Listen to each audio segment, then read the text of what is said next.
You were petting your cat. They were purring. Everything felt right. Then, teeth. Most owners describe that moment with a single word: betrayal. But veterinary behaviorists have an entirely different name for it. In this video, we're going to go through the real reasons your cat bites you. And I'm saving the best for last. There is one type of bite that actually means the opposite of everything else on this list. Let's start with the one that happens most often.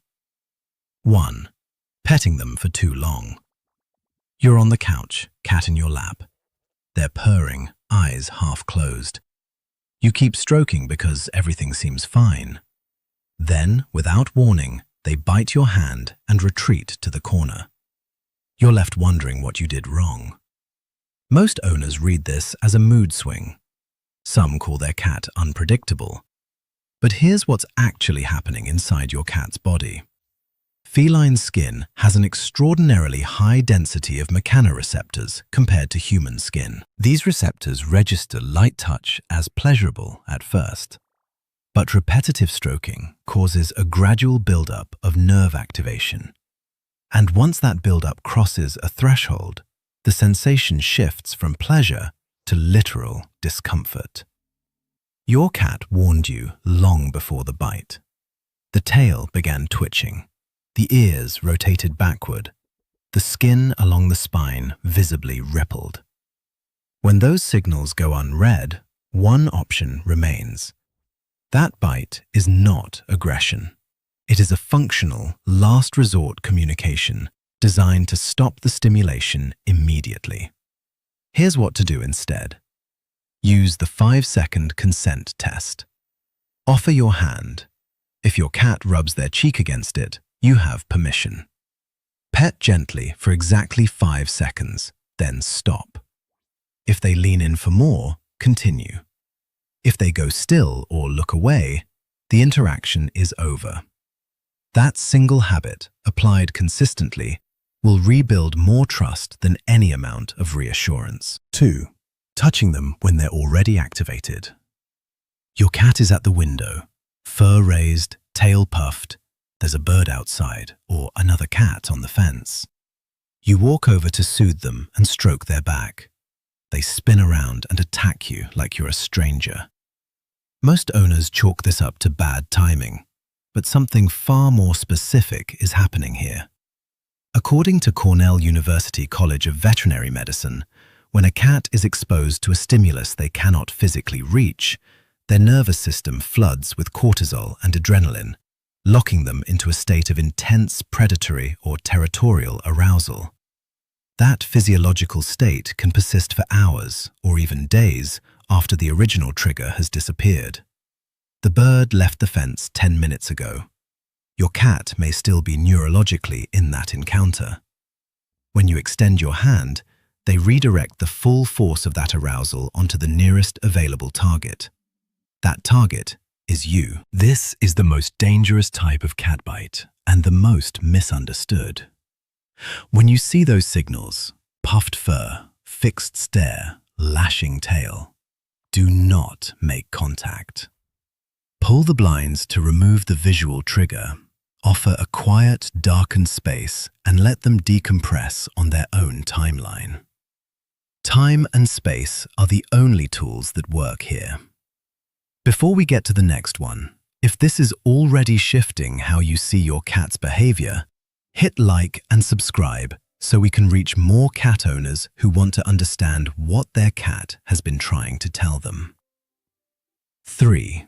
Missing the signs that your older cat is in pain. Your cat has never bitten anyone in 12 years. Then one afternoon you go to lift them and their teeth are in your wrist before you finish the motion. You're shocked. You might even feel hurt. Most owners land on the same conclusion. They're getting grumpy with age. But the ASPCA and the Merck Veterinary Manual point to something entirely different. Cats are evolutionarily hardwired to conceal pain. In the wild, an animal that shows weakness becomes a target for predators. That instinct is fully intact in domestic cats. which means a sudden, unexplained bite is sometimes the only outward sign of serious physical discomfort. Osteoarthritis is widespread in senior cats, and a cat carrying joint pain in the hip or shoulder will produce a reflexive, defensive bite the moment someone attempts to lift them. The Merck Veterinary Manual also notes that cognitive dysfunction syndrome, the feline equivalent of Alzheimer's disease, causes disorientation severe enough that a familiar face can register as a threat. Not because of aggression, because of fear and confusion. When a cat bites without apparent cause, that is almost never the full picture. Note which contact point triggers the reaction. If it happens more than once, schedule a veterinary examination before drawing any behavioral conclusions. That bite is not a personality change. It is the only language available to an animal in pain. 4. Using your hands as a toy. The kitten arrived and immediately attacked everything in sight. You extended your hand, they lunged. You laughed. Because at 8 weeks old, it looked harmless. Months passed. The cat grew. It stopped being funny. Many owners treat this as a phase that resolves on its own. But there's a problem that develops quietly underneath it. According to the Merck Veterinary Manual, a cat's predatory sequence is hardwired. Search, stalk, pounce, catch, kill, bite. Regular meals don't erase this drive. They simply separate it from survival. When you use your hands to wrestle with a kitten, you are teaching them that human skin is a legitimate hunting target. Kittens separated from their mother too early or raised in isolation are especially vulnerable to this pattern. The behavior is not a character flaw. It is a lesson the cat was taught, and the person who taught them was usually the owner. Stop using hands as toys immediately. Switch to feather wands, plush kicker toys, anything that creates physical distance between your skin and their instinct. When your cat strikes at your hand, withdraw calmly and end the interaction. Inconsistent responses create confusion. Consistent boundaries applied over time genuinely reshape the pattern. 5. And now, the one I mentioned at the beginning. The bite that means something completely different from everything else on this list. Some bites are not warnings. They are not pain responses. They are not frustration. They are affection, expressed in the only language your cat has ever known. Your cat is licking your hand, purring. The moment feels slow and calm. Then they graze your finger with their teeth, gently, briefly, almost ceremonially. And you filed that moment under the wrong category. According to a 2025 veterinary guide by Ask a Vet, this behavior is one of the primary signals that a cat has classified you as an equal member of their social group.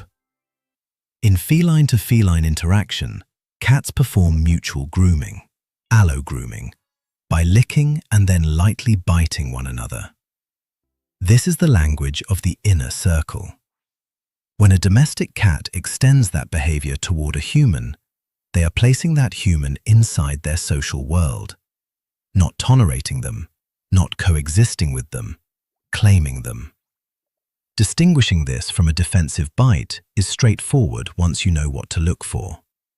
The muscles are relaxed, the ears are forward or neutral, the tail is still, the eyes are soft and half closed.